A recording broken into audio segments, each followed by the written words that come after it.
Assalamualaikum warahmatullahi wabarakatuh.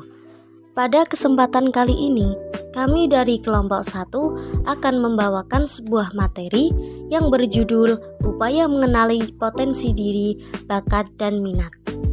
Sebelumnya, perkenalkan nama anggota dari kelompok kami. Yang pertama, Muhammad Nurholis Pujianto dengan NIM 2121129. Yang kedua, Widat Muharriratul Fikih dengan NIM 2120002. Yang ketiga, Sabina Putri Lestari dengan NIM 2120094. Yang keempat, Dewi Listianingrum dengan NIM 2120141. Yang kelima, Titis Aning Zulfia dengan NIM 2119004. Dan yang terakhir, Wildina Fairuz Zulfa dengan NIM 2119013. Langsung saja, yuk kita simak video yang akan dipaparkan oleh kelompok kami. Potensi diri. Apa sih yang dinamakan dengan potensi diri? Potensi diri adalah kemampuan dan kekuatan yang dimiliki seseorang, baik fisik maupun mental, dan mempunyai kemungkinan untuk dikembangkan bila dilatih dan ditunjang dengan sarana yang baik. Potensi diri dimiliki oleh setiap manusia, dan potensi diri ini juga yang dimiliki oleh setiap orang berbeda kualitas maupun kuantitasnya. Yang kedua, ada jenis-jenis potensi diri. Potensi diri ini dibedakan menjadi dua bentuk. Yang pertama, potensi diri fisik yang berupa bentuk tubuh, wajah, ketahanan tubuh, warna kulit, dan lain sebagainya. Sedangkan yang kedua, itu ada potensi melalui psikis yang meliputi tingkat IQ, EQ, dan sebagainya. Yang ketiga, ada bakat dan minat. Menurut Chaplin, bakat adalah kemampuan potensial yang dimiliki seseorang untuk mencapai keberhasilan masa yang akan datang. Sehubungan dengan hal tersebut, maka bakat akan dapat mempengaruhi tinggi rendahnya prestasi belajar.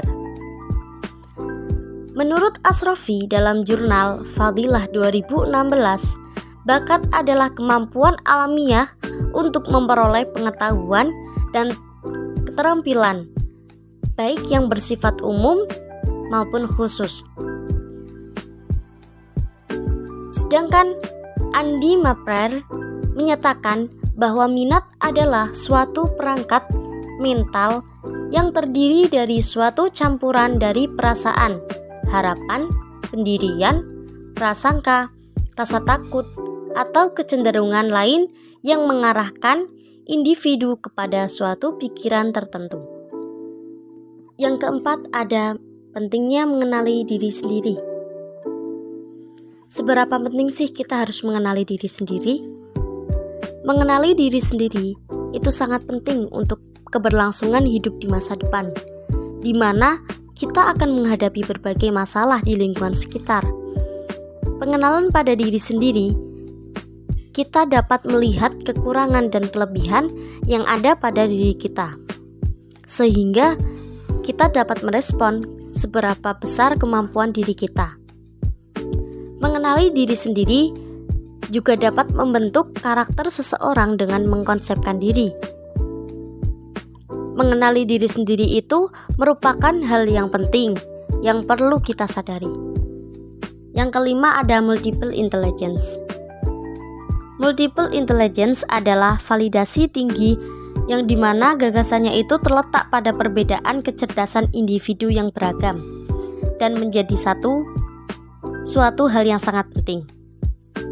Multiple intelligence juga dapat dipahami bahwa kecerdasan yang amat beragam dengan salah satu bentuk kemampuan dalam memecahkan berbagai macam persoalan yang nantinya akan menghasilkan produk dalam suatu keadaan beraneka ragam di situasi yang nyata. Yang keenam, ada macam-macam multiple intelligence. Ada 8 kecerdasan di dalam teori multiple intelligence. Kecerdasan tersebut itu melalui kecerdasan linguistik, kecerdasan logis matematis, kecerdasan musikal, kecerdasan spesial, kecerdasan kinestetik tubuh, kecerdasan intrapersonal, dan kecerdasan naturalis. Yang ketujuh, cara mengasah potensi diri, bakat, dan minat.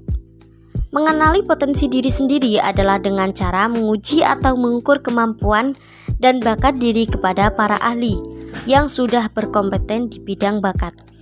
Saat ini pastinya banyak yang menawarkan jasa tes bakat-bakat. Yang kedelapan, cara mengasah potensi diri sendiri.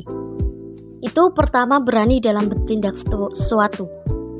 2. Membela diri kita sendiri. Apabila ada orang yang akan menindas kita, jangan dibiarkan karena mereka tidak memiliki hak untuk menindas siapapun.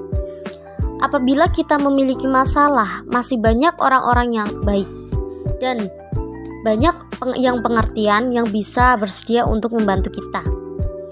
3. Bela orang lain.